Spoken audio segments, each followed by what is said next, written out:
Hi everyone, Cindy here. So today I'm just going to be teaching you guys a quick trick that my tutor taught me for equivalent trigonometric functions, and I think it works pretty well most of the time. So yeah, hopefully this will help you guys, since I know some people find this a bit hard to grasp. I know I did. It took me several tries to figure it out. But yeah, so I guess we'll get started. So as you guys know, this is a regular, cast rule thing, but then the equivalent trigonometric functions that I'm talking about, they deal with these kinds of problems, such as pi plus theta, where you don't know what theta is, they just tell you it's theta, or something like 3 pi over 2 plus theta or whatever, or theta minus pi over 2, or pi to pi, stuff like that. So yeah, this just deals with those types of questions. Before I go into teaching you something, I just want to tell you that this is this is more like a one-step solution to these types of problems. I know that for as far as Sheehan's class, he wants you guys to explain and do this in several steps. So please check up with what your teacher wants to do. This is just mainly really useful for when you have to do it in terms of equations, because it just makes everything so much faster. So yeah, let's get started. So first, we're going to look at the supplementary type angles. As you guys know already, this is 2 pi, this is pi. And so supplementary type angles, they just deal with 2 pi's or pi's plus or minus thetas. So let's say if you had an angle over here, this is 2 pi plus theta, because then it's 2 pi starting here, and then you just add on to theta, and that's what your angle equals to. And it's just that concept mainly. And the thing about these supplementary type angles or whatever, they have no change. And you'll figure out what I mean by no change and change later once we get into the examples. Then we also have the complementary type angles. So then that basically deals with the pi over 2's plus or minus thetas, or the 3 pi over 2 plus minus theta. As I explained before, for the supplementary ones,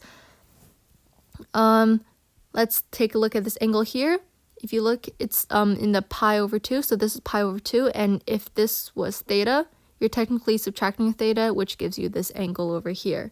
So if that makes sense, and by the way, complementary angles, they have a change.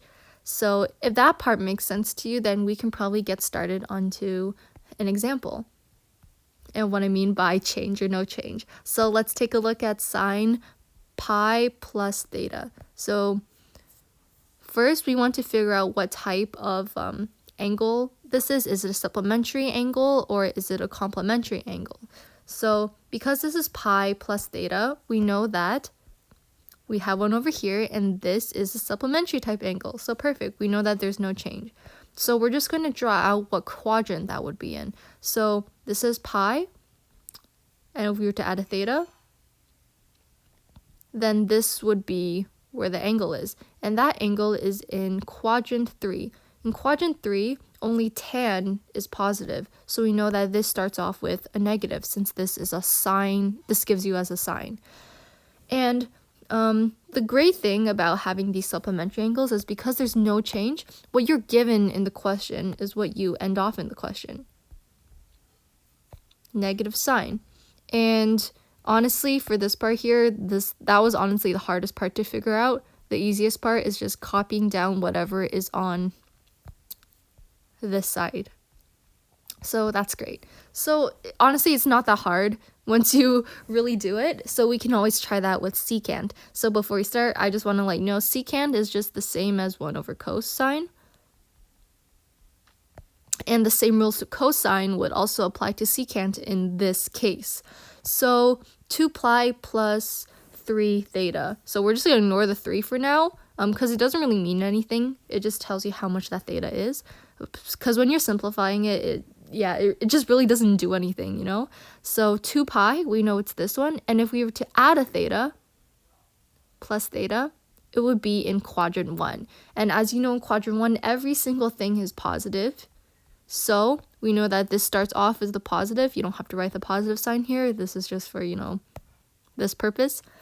And because this is a supplementary angle, what we started off with secant, we end off with secant. And we just write 3 pi here because that's what we ended off with. So yeah, as you know, like this doesn't seem that hard. And for tan, same thing applies. Because this is 17 pi, it's not like 2 pi or pi as you regularly know, we could always break it down. Tan 2 pi, what am I doing? Sorry, 16 pi because it's a multiple of 2 plus pi minus theta. So because 16 pi is just 2 pi 8 times, you just go around this over and over again, this doesn't really matter for us. It's kind of useless in this case. So we just want to focus mainly on tan pi minus theta. So if you look at tan pi minus theta, so this is pi minus theta, it would be in this quadrant over here. And this is the sine quadrant, so only sine is positive. Since we are given the question in tan, we know this will be a negative. We are given the question in tan as well, so we know that this is tan.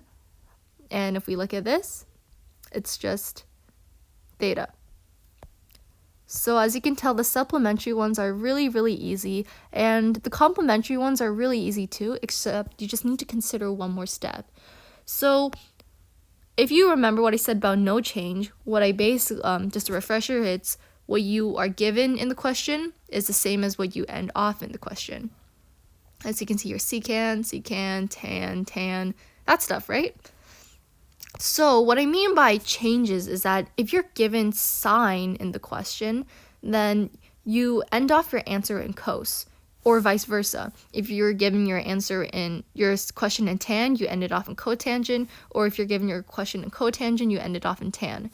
And so the changes that we know of are sine changes to cosine and vice versa, tan changes to cotangent and vice versa, and secant changes to cosecant and vice versa. An easy way to remember the secant and cosecant one is if you remember the sine and cosine one, just know that they're just reciprocals of each other. So yeah. So we can just try out the complementary questions now since we know what the changes are. So cosine 3 pi over 2 plus pi over 7. Remember what I said, this is kind of useless, just tells you what the angle is. So first step, figure out what type of angle is it. Is it supplementary or is it complementary? Because this has a 3 pi over 2, we know that this belongs as a complementary angle.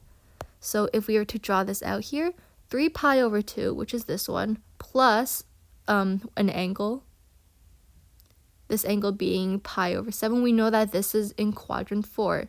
And in quadrant 4, we know that cos is positive. So because cos is positive, we know that this is a positive. And because this is also supplementary, we know that we have to change cos. So the changes for cos is sine. And we just write plus sine and whatever that angle is. So as you can see, it's not that bad. Once you memorize all of this, it's pretty easy, and it's not even that much to memorize too. So let's take a look at cotangent pi over 2 minus theta. We know that this is pi over 2. Subtract theta, we would have it in this quadrant over here, quadrant 1. And for quadrant 1, every single thing is positive, so we know that we start off with a positive. Then, since this is supplementary, the opposite of cotangent switches to tan, and we just write our angle out. Secant, 5 pi over 2 plus theta. So, as we did in the question before for the complementary one, we can just easily break this down. So, secant 2 pi plus pi over 2 plus theta. And as I mentioned before, you're just going around in a full circle again, so it doesn't really matter. We only take a look at secant pi over 2 plus theta. So when we do that, pi over 2 plus theta. So this is pi over 2 plus theta would be in quadrant 2. Only sine is positive, and if you know secant is the reciprocal of cosine, so we know that this ends off as a negative. The opposite of secant is cosecant. and we write out our angle here. And so those are really easy, but if you noticed, all of these questions, they have, it's always like 3 pi over 2 or like pi, 2 pi at the front plus or minus your angle. But what happens if your angle is in the front here? And so this is why this is a different case. And this is when you start to consider the type of function that you're given. Is it an even function or an odd function?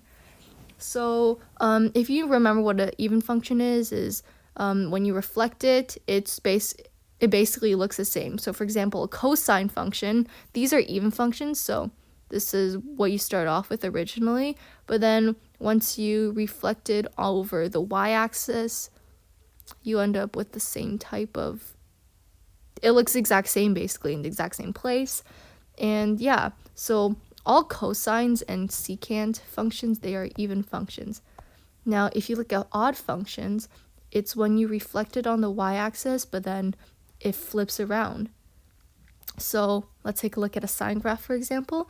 This is your original sine graph, the blue one, right? But then if you were to flip it around over the y-axis, it ends up reflecting like this. And so this is really important to know for whenever you have something that looks like this.